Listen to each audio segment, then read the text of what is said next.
नमस्कार दोस्तों, स्वागत है आपका आज के राजस्थान के मुख्य समाचारों में। तो दोस्तों, राजस्थान की तमाम बड़ी खबरों को जानने से पहले आपसे रिक्वेस्ट है कि इस वीडियो को लाइक और इस चैनल को सब्सक्राइब कीजिए और बेल आइकन के नोटिफिकेशन को ऑन कर लीजिए। तो दोस्तों, सीधे चलते हैं आज की सबसे पहली बड़ी खबर की ओर।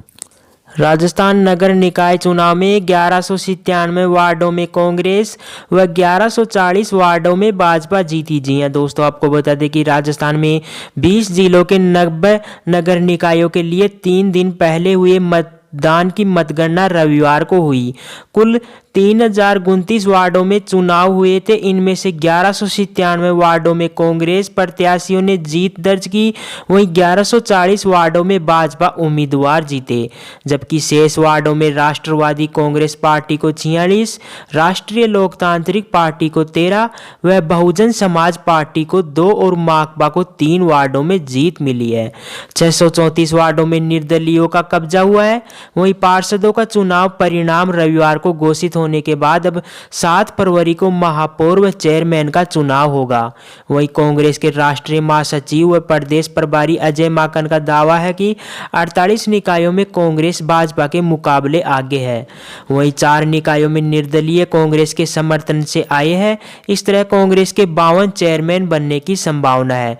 वहीं भाजपा ने कांग्रेस पर सत्ता का दुरुपयोग करने का आरोप लगाया है। भाजपा के प्रदेश प्रवक्ता रामलाल शर्मा ने कहा कि वोट प्रतिशत में दोनों पार्टियों के बीच अधिक अंतर नहीं है, करीब 1.5 से 2% तक का ही अंतर है, लेकिन सरकार में होने के कारण कांग्रेस ने निर्दलीयों को अपने कब्जे में लेना अभी से शुरू कर दिया है। वहीं महापौर व चेयरमैन के लिए 7 फरवरी को होने वाले मतदान के दिन ही स्पष्ट हो सकेगा कि किस पार्टी का कितने शहरी निकायों में कब्जा हुआ है। पार्षदों का परिणाम आने के बाद अब कांग्रेस और भाजपा अधिक से अधिक निकायों में अपने चेयरमैन बनाने में जुट गई है।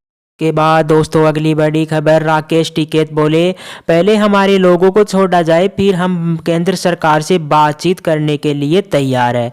जी हां दोस्तों, आपको बता दें कि कृषि कानूनों के खिलाफ गाजीपुर बॉर्डर पर किसानों का धरना प्रदर्शन जारी है।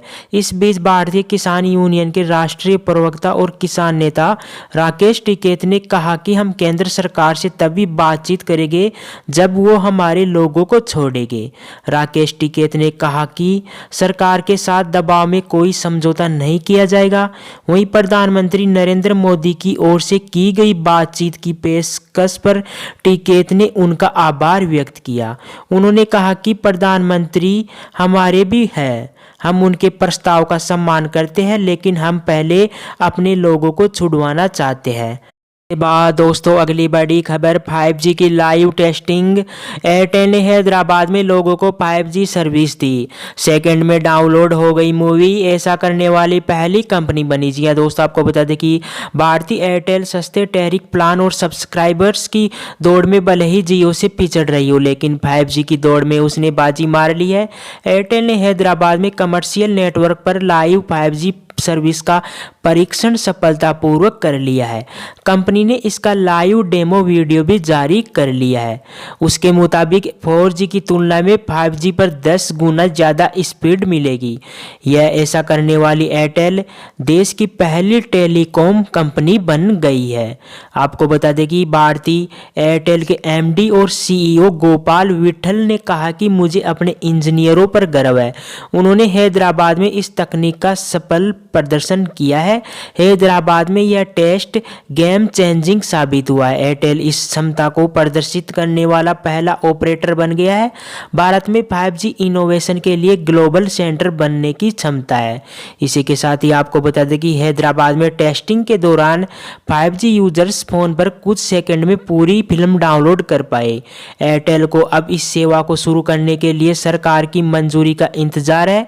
कंपनी के मुताबिक कस्टमर तक 5G टेक्नोलॉजी तब उपलब्ध होगी जब पर्याप्त स्पेक्ट्रम के साथ साथ सरकार से अनुमति मिल जाएगी। बात दोस्तों अगली बड़ी खबर, कृषि कानूनों को लेकर पायलट ने साधा सरकार पर निशाना, कहा जिद छोड़कर कानूनों को वापस ले केंद्र सरकार। जी हां दोस्तों, आपको बता दें कि राजस्थान के पूर्व उप मुख्यमंत्री सचिन पायलट ने किसानों के मान सम्मान को सर्वोपरि बताते हुए रविवार को कहा कि केंद्र सरकार को जिद और जबरदस्ती से पारित कराए गए अपने केंद्रीय कृषि कानूनों को तत्काल वापस लेना चाहिए।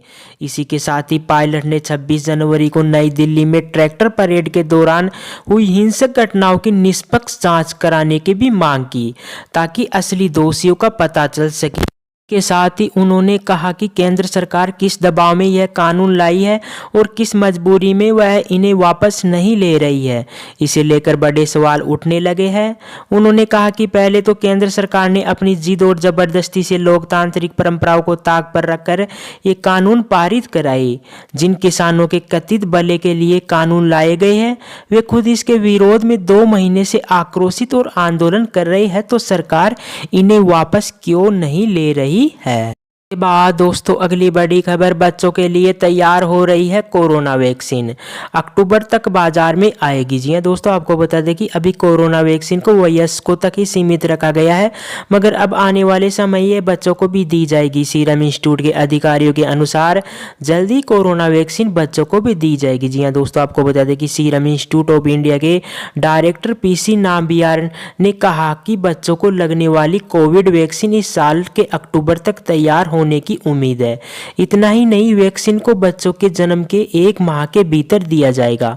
इसी के साथ ही सीरम इंस्टीट्यूट कोविशील्ड वैक्सीन बना रहा है। नाम्बियार ने यह घोषणा केरल के कोची में एक कार्यक्रम के दौरान लोगों को संबोधित कर कहा। उन्होंने कहा यह वैक्सीन जो बच्चों को दी जाएगी वही आगे चलकर बच्चों के संक्रमित पाए जाने पर दवा के तौर पर दिए जाने के हिसाब से विकसित की जाएगी। उन्होंने आगे कहा कि सीरम इंस्टीट्यूट 4 और कोविड वैक्सीन का निर्माण करेगा। यह सभी इसी साल के आखिरी तक इस्तेमाल के लिए तैयार हो जाएगी।